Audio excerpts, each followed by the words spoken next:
Então, bom dia a todos.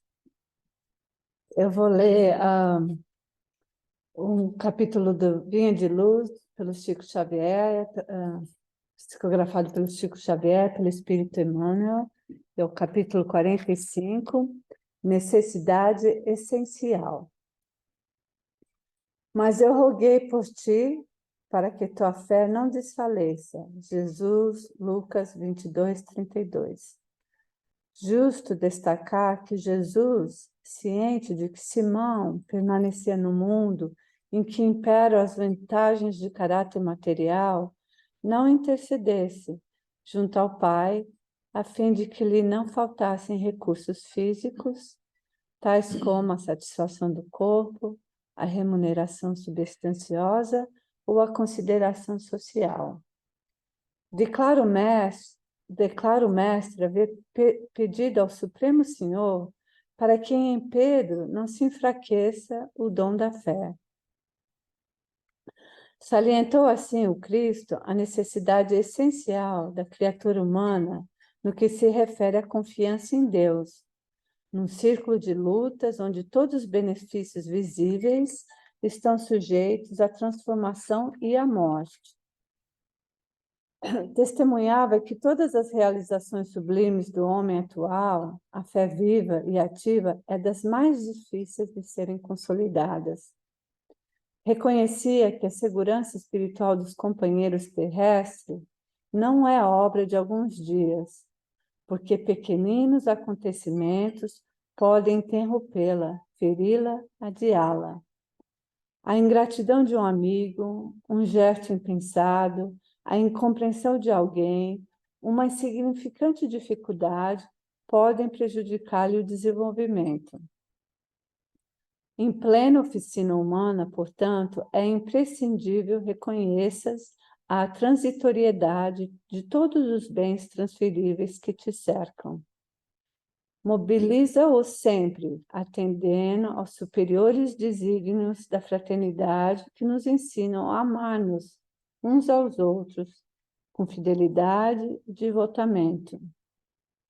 Convença-te, porém, de que a fé viva na vitória final do Espírito Eterno é o óleo divino que nos sustenta a luz interior para a divina ascensão.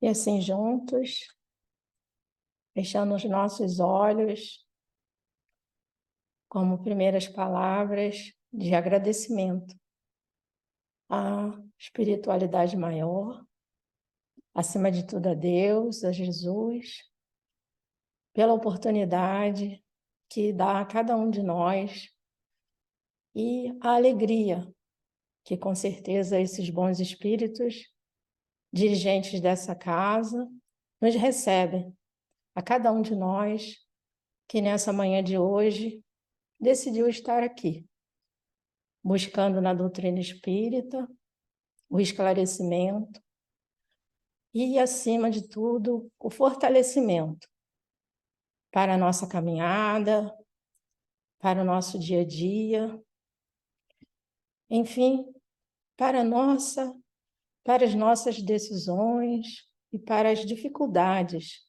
que cada um de nós enfrenta durante a nossa caminhada terrena.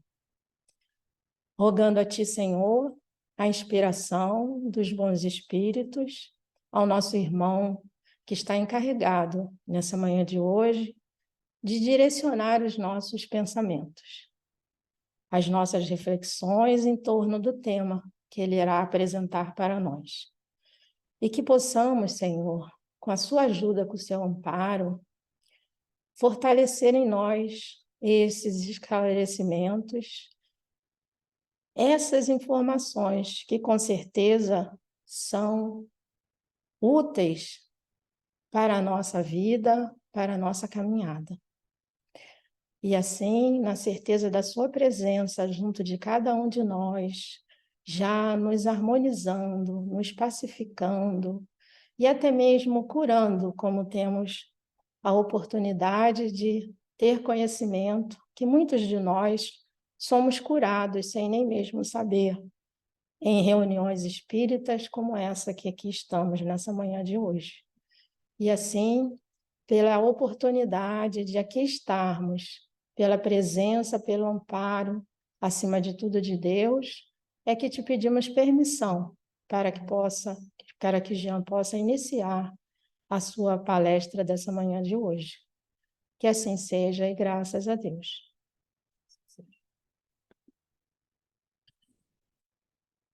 Então, bom dia a todos. Eu estava rindo aqui no canto, rindo não, sorrindo, enquanto a Márcia estava lendo a mensagem, porque eu peguei o livro e abri na primeira página, que foi, e a gente sabe que não tem coincidência, mas me impressionou o quanto a página vai combinar com o que a gente vai discutir. E antes de entrar nos detalhes aqui da própria palestra, que vai ser sobre um capítulo do livro Diretrizes para o Sucesso, que é do Divaldo, em parceria com a Joana de Ângeles, que fala sobre consciência alerta. Eu quero aproveitar uma coisa que a Cláudia falou durante a prece, que às vezes a gente se esquece, né? Quando a gente vem no centro espírita, a gente sempre está esperando pelo passe, por aquele momento que a gente acha que vai receber ajuda só ali. E não é isso que acontece. A gente recebe ajuda ali, com certeza. Mas é importante que quando a gente entra aqui, a gente mantenha nosso pensamento aqui, aberto e receptivo. Que durante a palestra, a gente está sendo atendido, a gente está recebendo ajuda, a gente está recebendo os cuidados. Não é só naquele momentinho lá no final que toda a ajuda acontece. Que a gente possa manter, deixar um pouquinho de lado os problemas, preocupações que todo mundo tem, e não vão ser os primeiros, não vão ser os últimos, e a gente consiga, pelo menos nesses 40 minutos, 30 minutos que estamos aqui, focar aqui. Só um instantinho, já, complementando a tua fala. É que, na maioria das vezes, né, em muitos casos, como você já colocou, né, o momento do passe é apenas a fixação das energias que você já recebeu. Eu tive a oportunidade de vivenciar alguma coisa assim, né? Porque eu tomei aquela vacina da Shingle, que dá um mal-estar tremendo, né? E a primeira vez eu fiquei muito doente. Aí na segunda eu fiquei tão preocupada que eu fui dormir preocupada. Eu sonhei que um espírito estava me dando passe nos chakras e ele fala assim para mim: quando você levantar, você mesmo dá o alto passe para serem fixados, porque as energias já estão no seu perispírito, mas ele tem que ir para o corpo. E foi interessante que eu acordei e lembrei da mesma coisa que eu fiz. Eu tomei a vacina, não tive nada. Muito bom mesmo. Então, assim, esse capítulo, enfim, o livro inteiro é bem interessante. Eu já trouxe algumas mensagens desse mesmo livro, em outras palestras, mas essa parte sobre a consciência alerta me fez refletir sobre algumas situações que eu acabo também passando no dia a dia, que a gente passa batido, vai levando e não observa, né? Então tem umas mensagens bem interessantes. A Joana começa colocando no capítulo assim: enquanto envolto pela neblina carnal, o espírita transita no mundo cambaleante e inseguro. Ótima forma de começar o capítulo, né? E aí me fez refletir quantas dúvidas a gente tem que nos trazem segurança no dia, né? Se a gente está agindo certo, se a gente está fazendo a coisa certa. Parece que às vezes a gente está tateando no escuro, tentando passar pela vida, tentando entender as coisas, tentando nos entender, mas parece que a gente não vê o caminho direito, né? E muitas pessoas acabam passando a vida assim, tateando no escuro, tentando encontrar um caminho, qualquer caminho que seja. E às vezes o caminho que a gente acha nessa tateação não é o melhor, não é o caminho correto. Mas a gente está tão desesperado em encontrar um propósito, um caminho, que a gente segue aquilo que a gente achou. E daí a gente se pergunta: estou fazendo a coisa certa? Parece que tem alguma coisa dentro de nós que a gente sabe, que é a nossa consciência, que fica ali: é isso mesmo? Será? Tá certo? A gente fica com essa dúvida, parece constante. Tem o seu ponto bom de ter essa dúvida? Tem. Porque nos faz refletir. De fato, refletir e pensar: nós estamos ouvindo a nossa própria consciência? E ela coloca assim, seguindo: quando iluminado interiormente pela fé religiosa, consegue diluir a névoa que lhe tolda o raciocínio e dá-se conta lúcido das responsabilidades morais que lhe dizem respeito, resolvendo-se por vencer os impedimentos, a superação das paixões perturbadoras, com afinco e integração no programa que lhe diz respeito. Quando há esse despertar que a gente passa a observar uma coisa, a gente tem aquela coisa, né? Uma vez que a gente viu, não tem como desver. Tu viu que uma coisa tá errada, tu não consegue mais ignorar aquilo. Tu pode fingir que tu ignora, pode, mas tu sabe.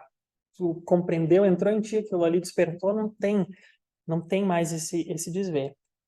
E a gente não consegue calar essa consciência. A gente pode tentar calar essa consciência, pode tentar ignorar. Ela vai continuar ali, vai continuar firme, vai continuar falando o que é certo e o que é errado.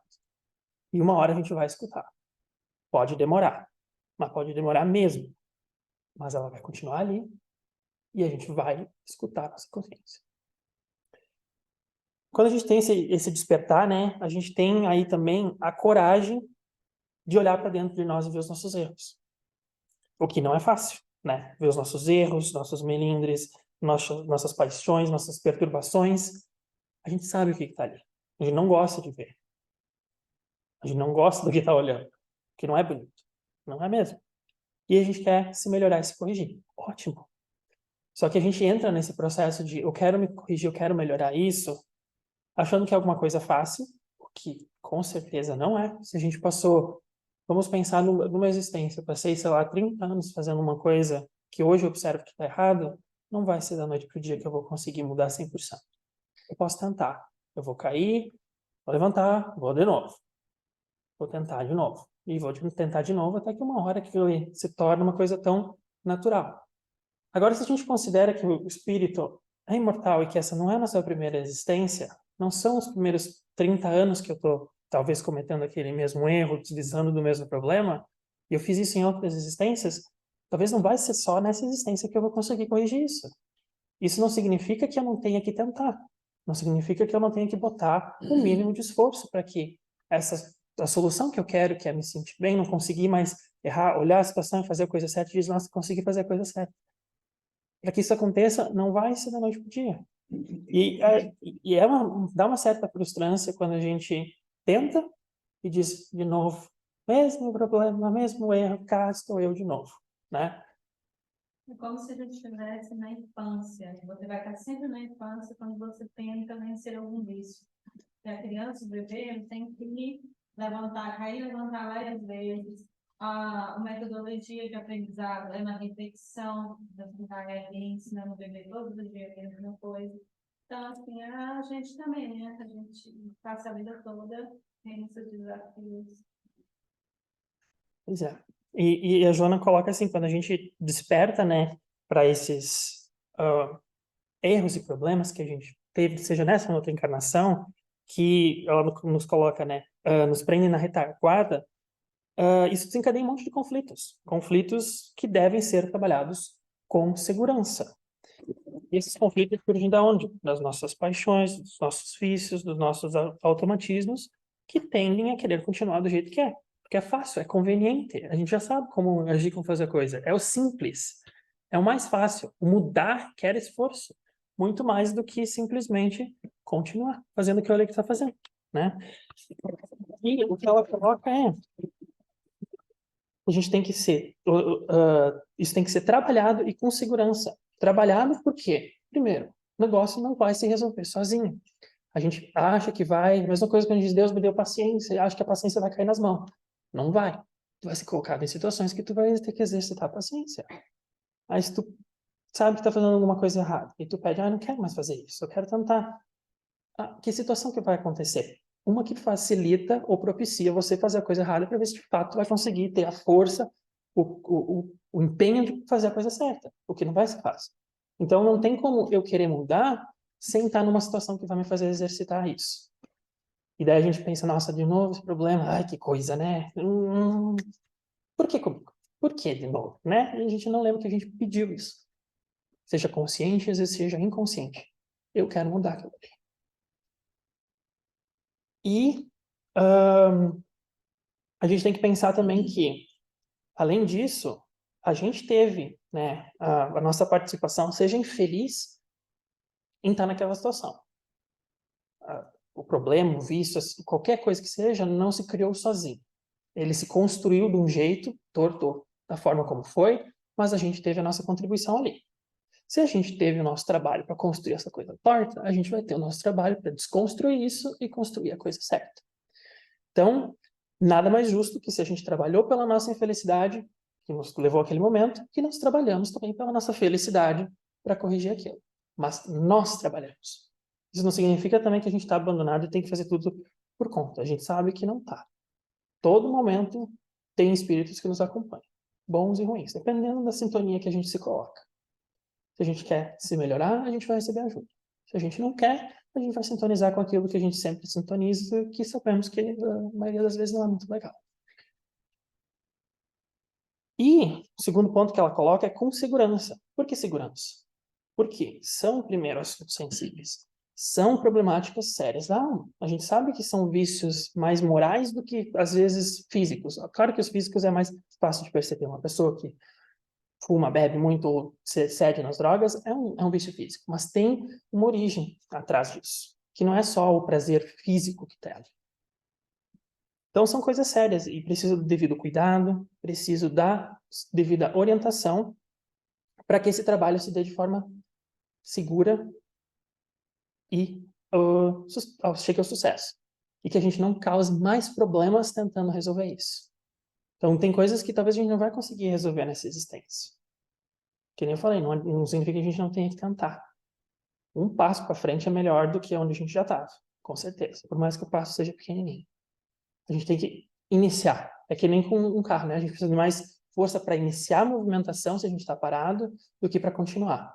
É a mesma coisa. O esforço maior é no início, é o querer mudar. Depois a gente persiste nisso, com falhas e erros e vai tentando, vai tentando.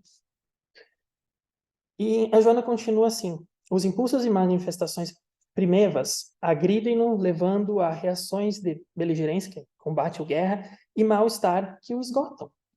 A gente sabe que esses conflitos nos esgotam. A gente sabe quando está toda essa problemática, fiz um negócio lá errado de novo, parece uma gastura, sei lá, sabe? Te esgota fisicamente, te esgota mentalmente, te esgota espiritualmente. Por quê?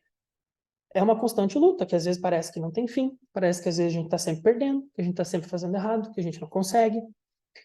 Infelizmente, a gente sabe que tem muitos irmãos que acabam desistindo dessa luta. Tentam fugir, né, encurtando sua jornada aqui na Terra, por N motivos que sejam, tentando encurtar o sofrimento desse processo. E a gente sabe que não vai encurtar. Esse sofrimento não termina com a morte do corpo físico.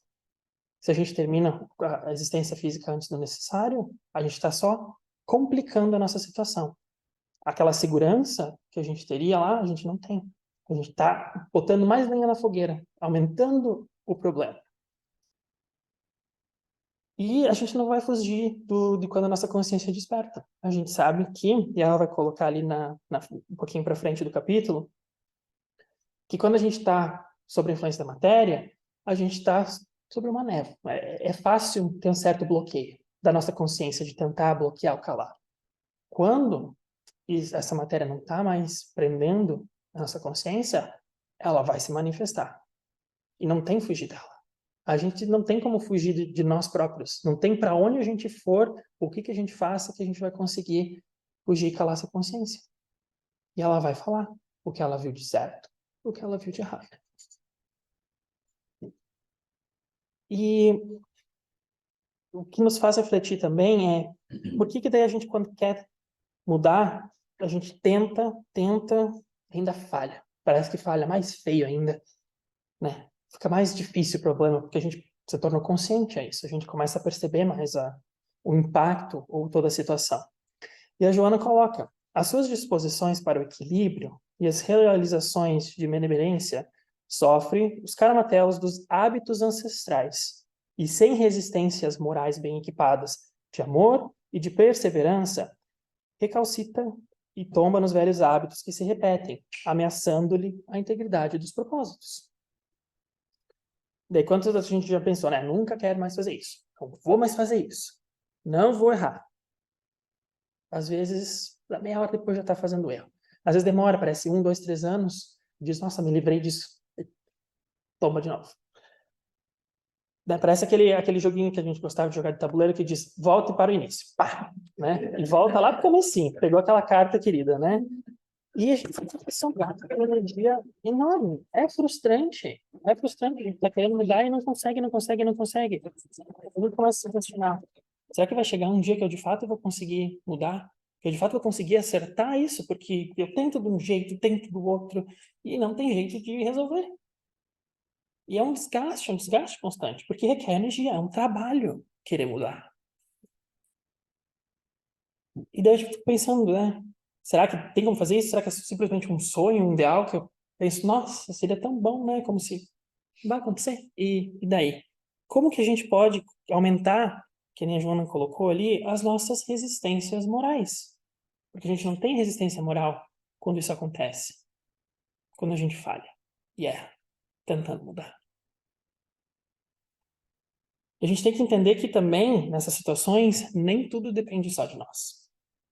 Grande parte, sim, mas tem fatores que acontecem, que vão nos desarmonizar, que vão nos colocar numa situação um pouco mais difícil, que não vão depender somente de nós.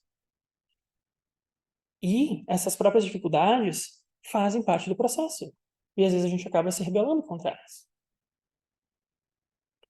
E ela continua assim: sucede que o processo de libertação de condutas doentias, incrustadas no âmago do ser, exige continuidade de esforços, tentativas novas, incessantes recomeços, até que se transformem os recentes comportamentos em automatismos que substituirão aqueles que estão sendo superados. Aí 2 pontos importantes. O primeiro da continuidade de esforços, que isso a gente já falou e bateu o martelo várias vezes. Tem que aceitar que não vai ser fácil. Tem que aceitar que o negócio não vai se resolver sozinho.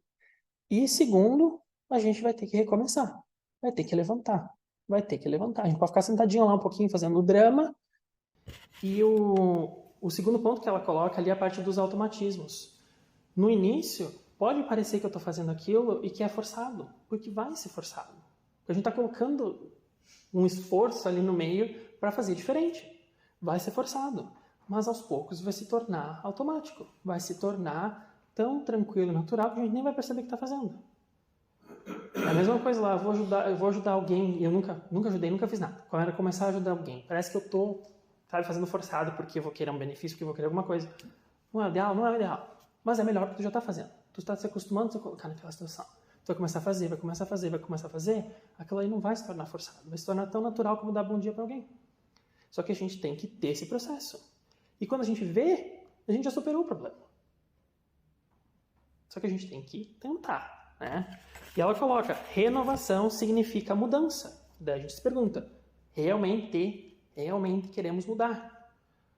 Ou queremos mudar, mas assim, mudar o que é fácil, o que é agradável, que vai me beneficiar? Ou realmente mudar?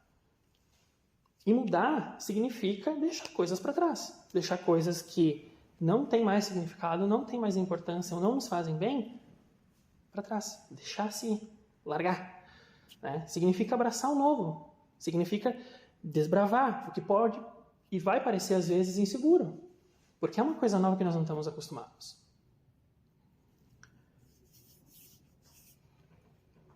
E ela coloca assim, muitas vezes, né, será sobre os escombros dos velhos costumes que se erigirão os alicerces das belas edificações. Então, às vezes, a gente vai precisar, sim, se desconstruir tudo aquilo que a gente fez para construir uma coisa nova em cima. Porque a gente construiu algo torto, algo que não estava funcionando. Se não tem o que fazer, tem que desconstruir, tem que construir de novo.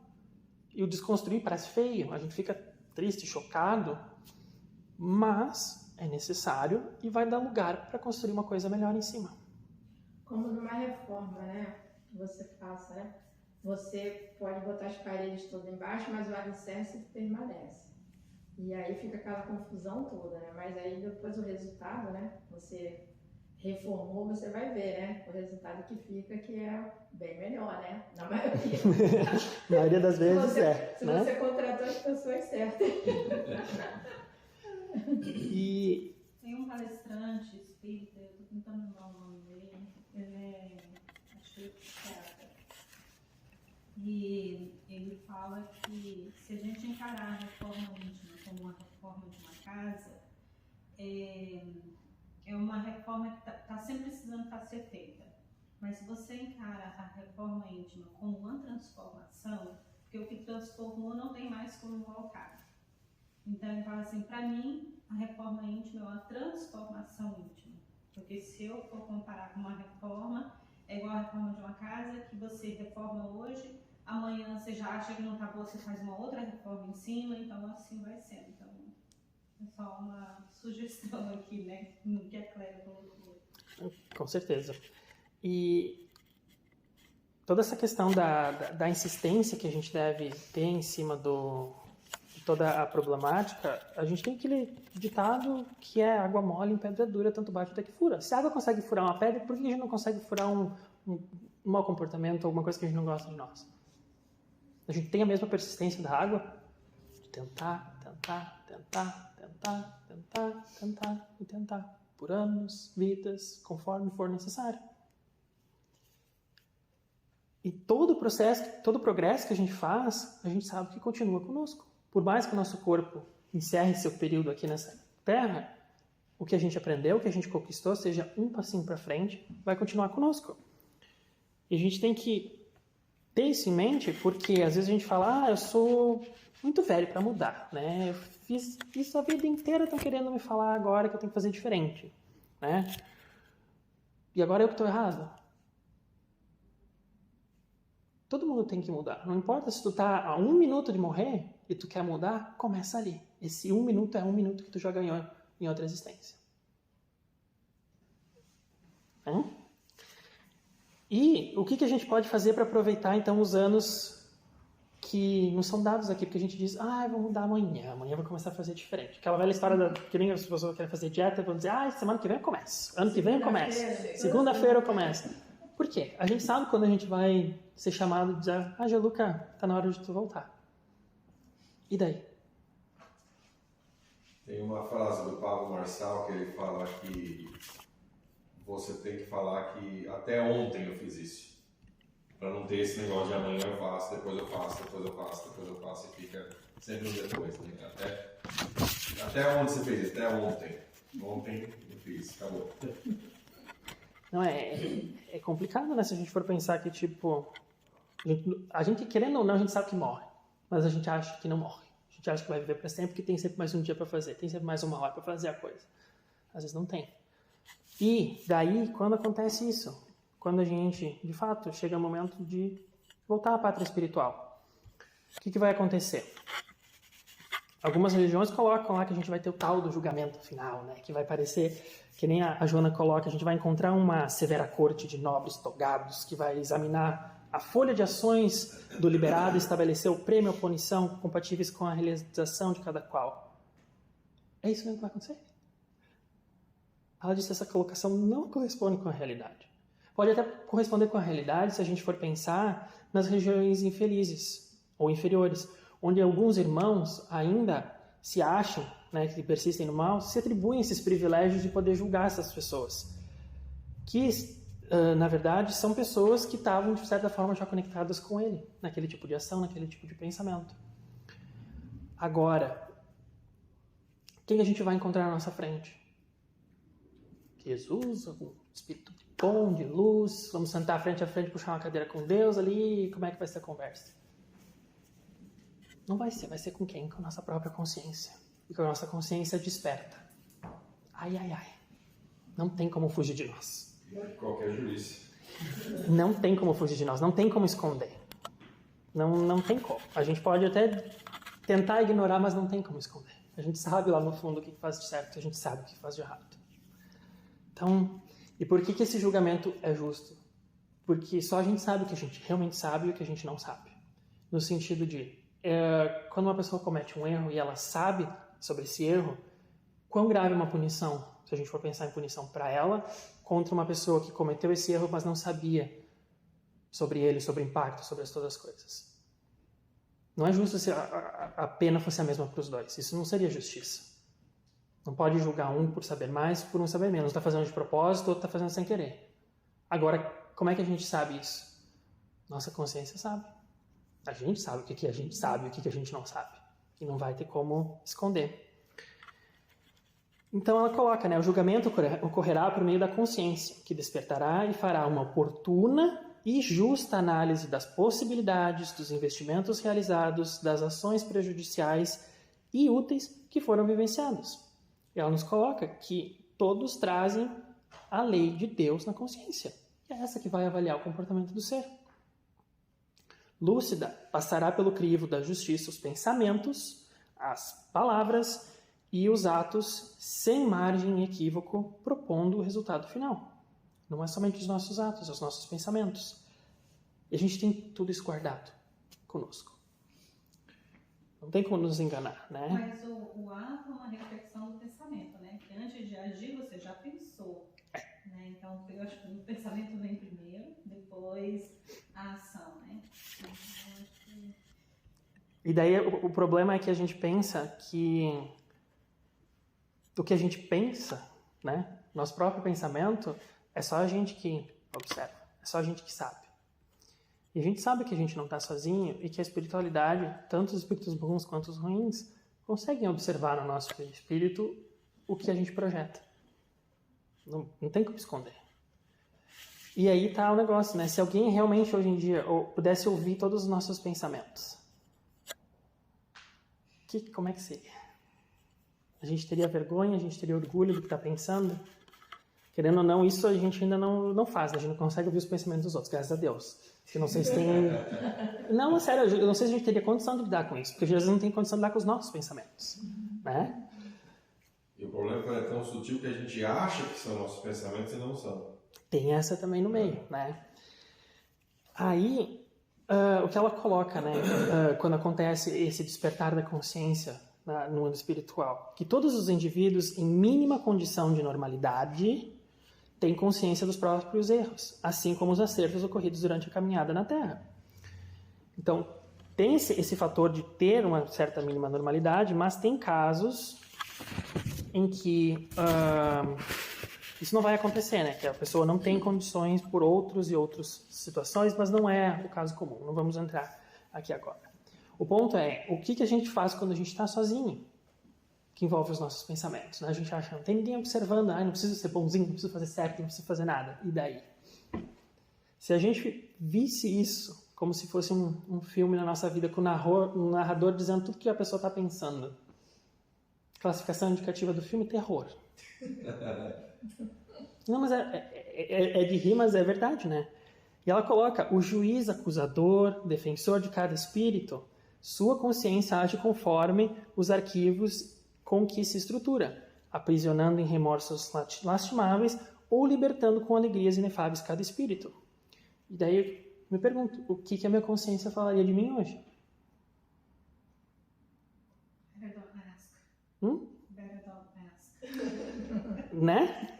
Posso não perguntar hoje, mas ela vai perguntar assim que a minha encarnação terminar. E daí, estou pronto para ouvir isso? Ela será a minha advogada, minha defensora, ou seria a minha acusadora? E daí isso me fez lembrar uma cena do filme lá do Nosso Lar, em que o André, o Luiz, ele estava naquele...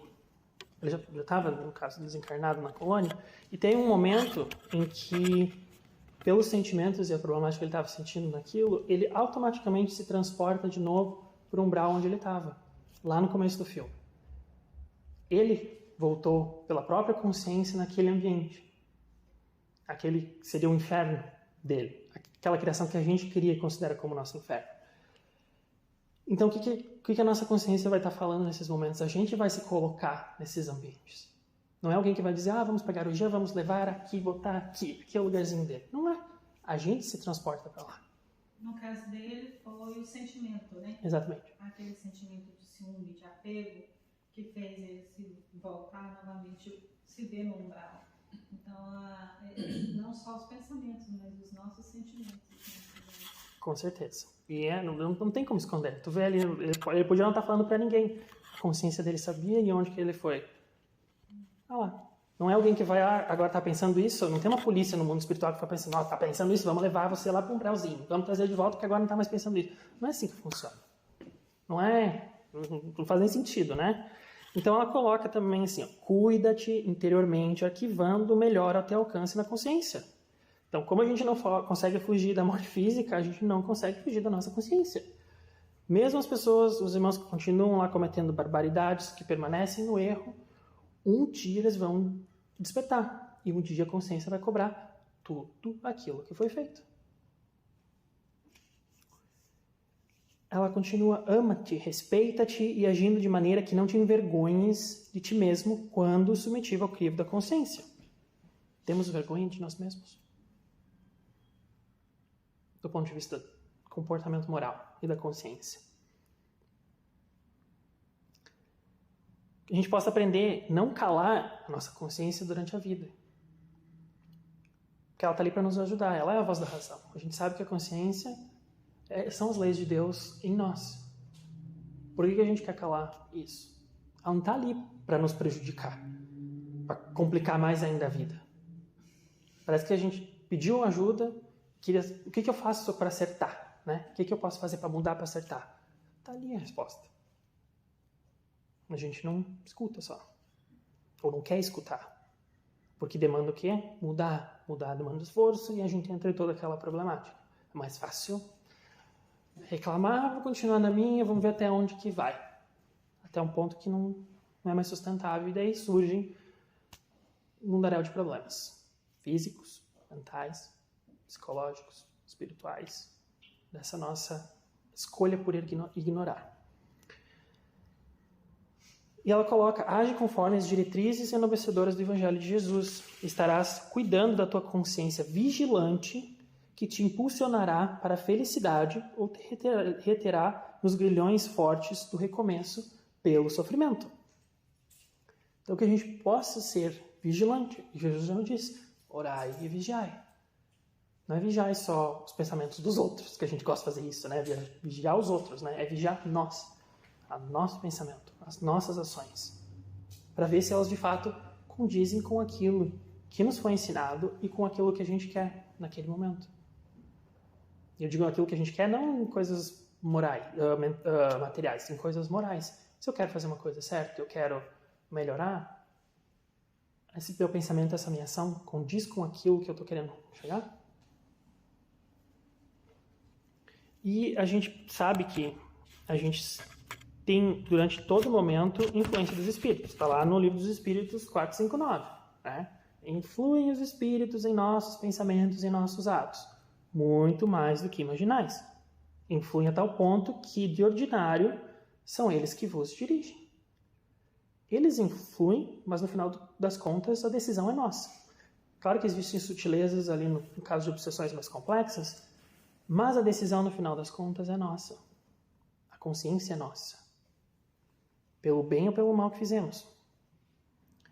E é fácil às vezes dizer assim, eu fiz tal coisa porque eu estava sob influência, eu estava sobre, sei lá, sendo obsediado por um espírito. É fácil terceirizar o problema, né? A gente gosta de terceirizar a culpa daquele erro que a gente fez para um terceiro. Por isso tem muita gente que bebe e culpa a bebida, né? É a mesma coisa, exatamente. E vai resolver? Não vai resolver. De novo, a gente está se enganando. Por enquanto, pode ser que, tudo bem, né? Chega na espiritualidade, foi isso de fato que aconteceu? Não foi. E a gente sabe que, principalmente nos momentos que a gente tem situações mais difíceis e complicadas para resolver, qualquer campo que seja, né? Às vezes problemas físicos que requerem a nossa atenção, às vezes problemas sociais de convivência com outras pessoas, às vezes problemas espirituais ou mentais. É nessas situações que a gente já coloca um certo esforço, né, uma energia para conseguir passar por essa situação, que a gente esquece de prestar atenção na nossa consciência e nos nossos pensamentos. E a gente se torna mais vulneráveis. Se a gente não tem aquela resistência moral que a Joana coloca lá no início. E daí a gente se coloca em abertura ou em sincronia para receber pensamentos que não são bons, que não nos vão nos fazer bem. E que muitas vezes a gente acaba dando ouvidos. E que vai complicar a nossa situação.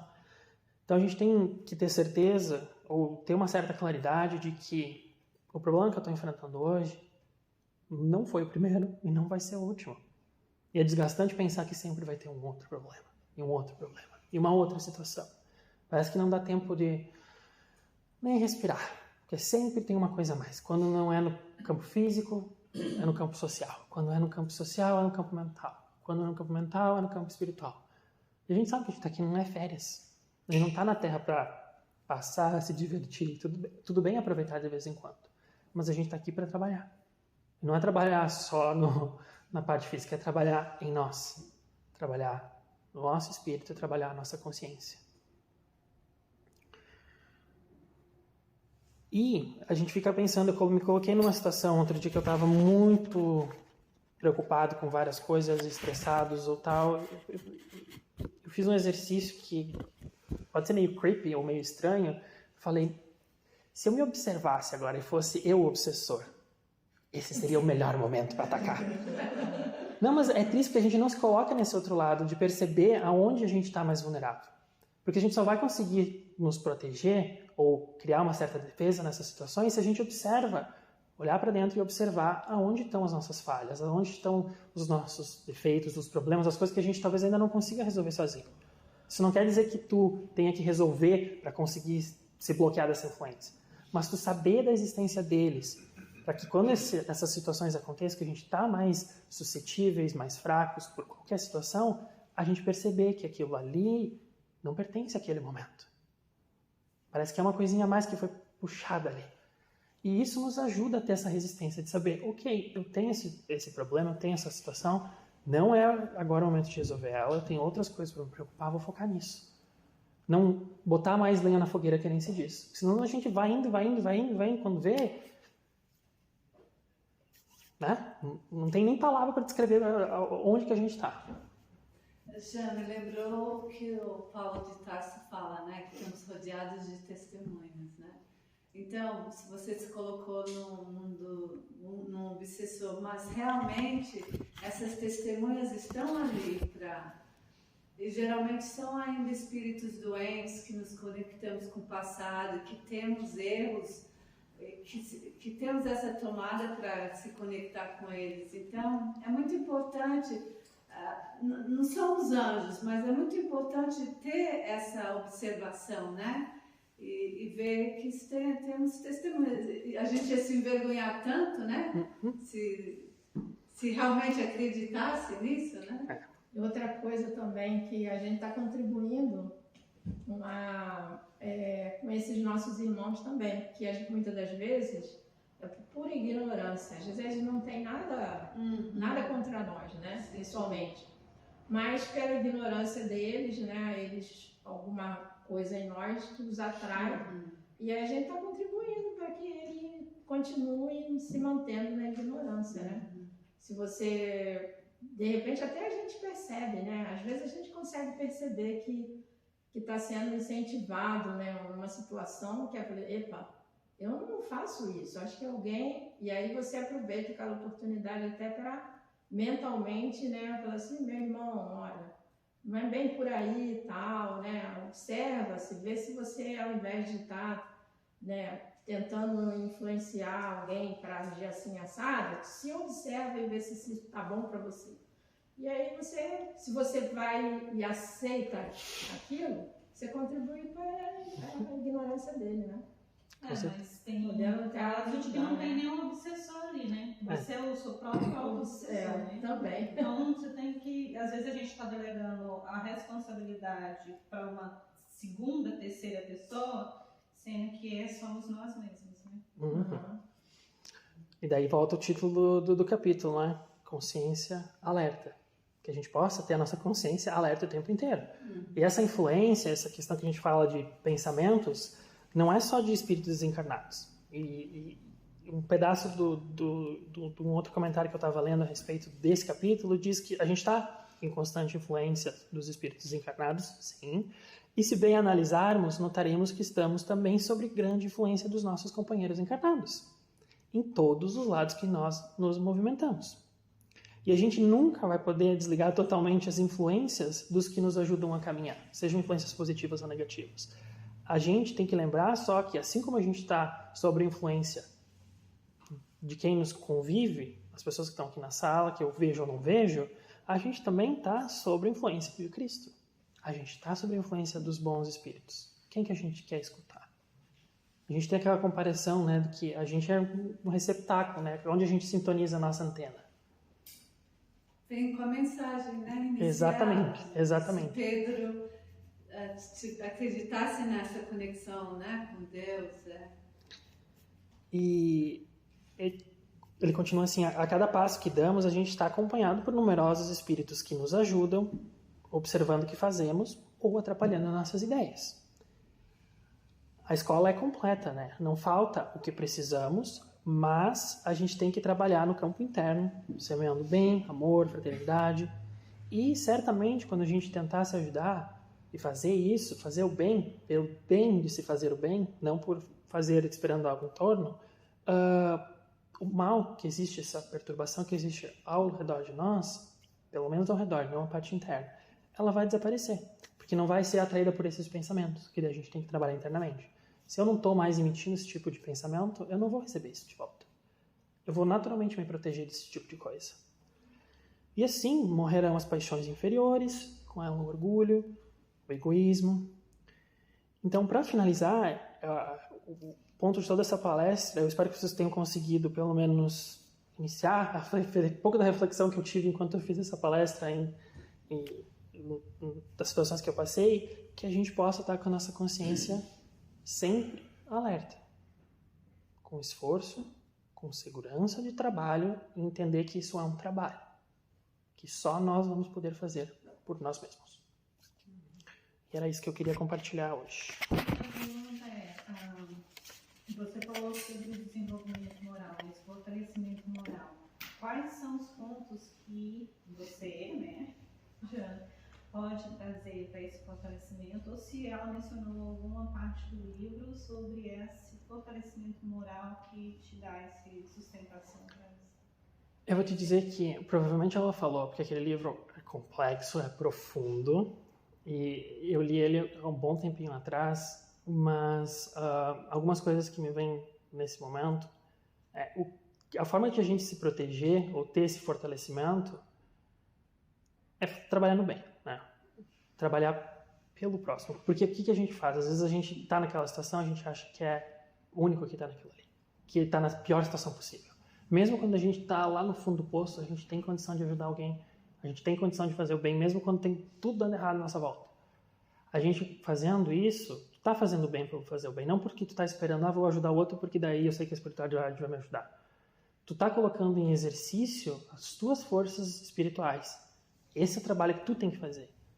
Tu tem que colocar tudo aquilo que a gente está pensando de criar uma resistência, assim como eu quero desenvolver paciência, eu tenho que exercitar ela. Se eu quero exercitar essa proteção, esse equilíbrio que eu quero ter, eu preciso colocar-me, ou vou ser colocado em situações em que eu vou ter que desenvolver isso, que vai me demandar esforço, não vai ser de uma hora para outra. E toda ação que a gente faz no bem nos ajuda a criar esse tipo de barreira. Por quê? Se a gente for pensar vícios, problemas e coisas, a gente tem vários, né? Conforme a gente vai trabalhando e percebendo essas coisas, tu já muda o teu pensamento, tu já muda a forma como tu tá vendo a situação. Tu pode não conseguir resolver ela ainda, mas tu já tem uma ciência que aquilo existe, que aquilo ali talvez é uma brecha na própria consciência. Às vezes tu aprende isso com o outro, às vezes tu não precisa tu tá passando por aquela situação. Simplesmente o fato de tu tá ajudando, tá lá sentado ouvindo o que uma pessoa tá te contando, te compartilhando, já tô passando por tal problema, tal sofrimento. Tu talvez naquela existência não vai passar por uma situação assim, mas te faz refletir do que o que aconteceu, o que está acontecendo para levar essa pessoa ali, a gente tem uma visão de fora. Isso nos ajuda a refletir e pensar, o que eu faria nessa situação? Será que eu faria a mesma coisa? Talvez não, porque daí eu já tenho aquilo ali desenvolvido e faço. Talvez eu nunca pensei que isso poderia acontecer. E se acontecesse comigo, o que eu ia fazer? E daí tu começa já a ter uma certa reflexão sobre o processo. Tu tá ciente de que aquilo ali pode ser uma problemática, mas que não é no momento. Então são formas que eu vejo de a gente desenvolver essa proteção, esse equilíbrio. Não sei se eu te respondi, eu falei muita coisa e não disse nada com nada. Não, você falou. Eu Eu acho interessante quando a gente interage com pessoas e elas estão numa posição superior, elas veem, por exemplo, mendigos de rua e falam, eles estão aí porque eles querem. Aí eu paro e penso, poxa vida, se fosse eu numa situação dessa, não tem como ele fazer diferente do que ele está fazendo. Não tem como. Ele vai se drogar, ele vai beber, ele vai querer fugir daquela situação. E não tem como ele sair daquilo. Pessoas que não passam por essa situação, é fácil julgar, ele está ali porque ele quer, porque ele não quer sair dali. Você não tem condição de sair dali mais. Você chega num ponto que para você sair dali, você precisa ser tirado dali. E ainda existe uma gigante chance de você voltar. Você só pode avaliar se você estiver vivendo a situação, claro, né? Mas quando o pessoal olha de fora, fala, de fora é fácil a gente... A gente vê aquela cena, a gente não vê a história que levou a pessoa até aquela situação. Ou toda a problemática dessa ou de outras vidas. A gente não vê nem... Naquele ponto, existe um milhão de decisões que foram dando errados para ele chegar naquilo lá. Não foi uma decisão. Uma decisão começou o processo. E aí vai, até a pessoa chegar naquilo lá. É verdade. E às vezes você é posto em situação de ajudar, você não está lendo a mensagem da vida, né? Sim. E usa essa desculpa, ele se pôs ali, e Sim. se refrém de fazer uma ajuda, uma caridade, que também pode te ajudar, né? Então eu acho que, voltando a essa pergunta da Raimunda, a vida te dá muitas mensagens, né? E a gente é cego. Tem uma sincronicidade que Ian fala, né, na vida. Que a vida te manda, e quando tem essa sincronicidade, eu não vou chegar muito a detalhe, é porque a vida está te chacoalhando, acorda. Está na hora de você acordar e ver as coisas. Então, essa sincronicidade é o que os espíritos nos dizem, né? São as situações difíceis de você se renovar, é aprender e renovar. Não quero falar demais. Mais alguma pergunta, algum comentário, colocação?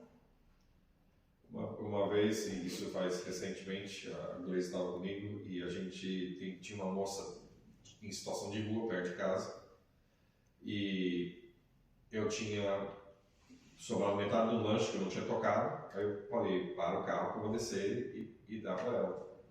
A situação mental dela tão perturbada que ela estava, ela começou a gritar e olhar para o lado e falar para eu ir embora e não sei o quê. E ela não aceitou. Ela não conseguia nem chegar perto. E eu fiquei triste de ver a condição mental em que ela se encontrava. Aí eu falei, ela está no umbral, só que ela tá aqui já. Mas isso aqui já é um umbral para ela. Que eu lembrei daquela situação do livro do filme do Nosso Lar, que os espíritos desciam no umbral e os outros fugiam. Né? Então eu falei, é a situação mesma, só que aqui na Terra. Ela já está no umbral, aqui. Imagina que a gente só troca de frequência, mas continua nesse estado do lado de lá. Então foi chocante de querer prestar alguma ajuda, mesmo que fosse mínima, e não conseguir, porque a pessoa já bloqueou, já barrou e não tinha mais o que eu fazer. Eu falei, então... Bom, tinha a oração. Não, isso eu fiz. Você queria isso dar eu fiz, uma coisa que você achava que ela precisava, mas na verdade ela precisava de outra. Não, isso eu fiz, mas eu fiquei. Isso me chocou. E mesmo assim, na olha, situação mental em que ela se encontrava. foi uma situação que te propiciou refletir sobre isso. Sim. Aprender sobre Com isso, certeza. criar resistências, que é aquilo que a gente estava discutindo, né? Com Perceber isso e ter essa reflexão, porque é fácil passar batido por essas pessoas dizer, né, que nem tu falou, tá ali porque tá ali, fez um monte de coisa, porque tá ali, merece estar ali. É fácil, ignorar. É fácil. O difícil é a gente parar e pensar. É 1 minuto de reflexão, mas já abre um monte de... desperta a consciência para algumas coisas que a gente tinha antes adormecida. Aquele que você colocou no decorrer da palestra, a nossa consciência é o céu e o inferno, né? E, no caso, o umbral, o inferno a gente já vivencia ele na nossa própria mente, né? No nosso estado mental, ou o céu, né? Se você tem uma mente apaziguada, serenada, não sei. O pior de ser o arquiteto do próprio céu ou do próprio inferno, digamos assim, é que a gente sabe que nos tortura. A gente sabe como nos fazer nos torturar e sofrer. Quando às vezes a gente não precisa fazer isso. A gente tem coisas que tem que passar sim, mas isso não significa lá Que nem tem uma passagem que diz lá que bem-aventurados os aflitos. Não quer dizer que a gente tenha que se enfiar em tudo que é aflição para ser bem-aventurado, criar mais problema do que tem. A gente já tem as coisas para resolver, mas não consegue resolver elas, né? A gente tem que também ter a consciência de que a gente não precisa acrescentar mais coisa ali, que já é o suficiente, mais do que suficiente para a gente lidar. E às vezes a gente esquece disso e dá nossa contribuição. Os livros da Joana, ela traz esse despertar, mas ela também traz a importância da gente não se sentir, se permanecer na culpa. Com certeza. Porque a culpa é uma estagnação. Então, ela traz esse despertar, mas ao mesmo tempo, ela traz para você não se manter ali naquela posição de vitimismo. De você se esforçar para sair dessa posição, né, através do autoconhecimento. Então, eu acho que isso é bem legal nos livros dela. Muito bem. Então vamos para a oração para o passe.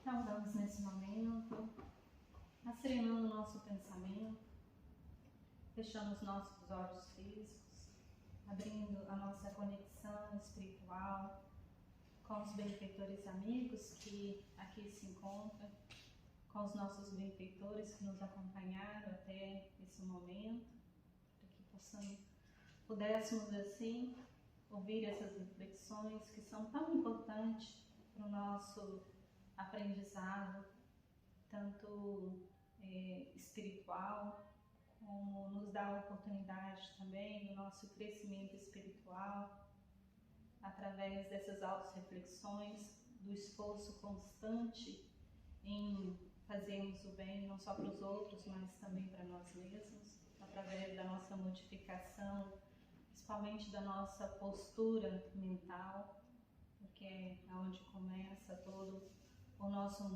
movimento de transformação.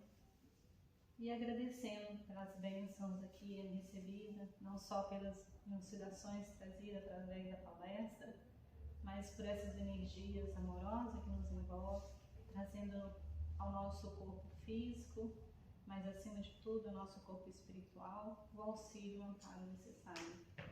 Então que possamos manter a nossa mente em silêncio, para que no decorrer do passe possamos assim mais facilmente absorver as energias que serão trazidas para cada um de nós, segundo a nossa necessidade e o nosso merecimento. Em nome do nosso Mestre Jesus, pedimos assim permissão para encerrar a palestra do dia de hoje. Que assim seja. Que assim seja.